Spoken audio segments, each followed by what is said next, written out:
Hi, I'm Zach from Finishing Touch. We're actually down here in Nashville right now with Crown Rally and Gtechniq, actually washing about 40 to 50 cars currently.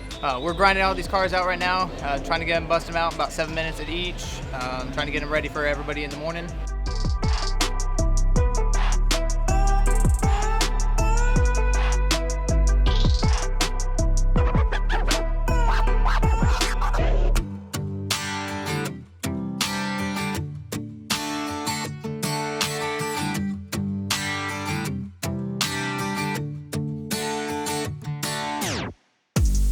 Hey, I'm Ashton Guidry.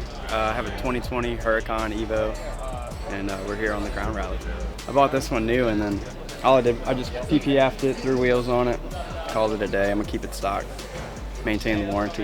It's fun, just riding around with a bunch of other cars and like-minded people who like to do the same kind of things I like to do. And yesterday, man, y'all killed it with that, and it was a water-free rinse or something like that, or water-free wipe down, and man, it came out first class. I mean, y'all killed it.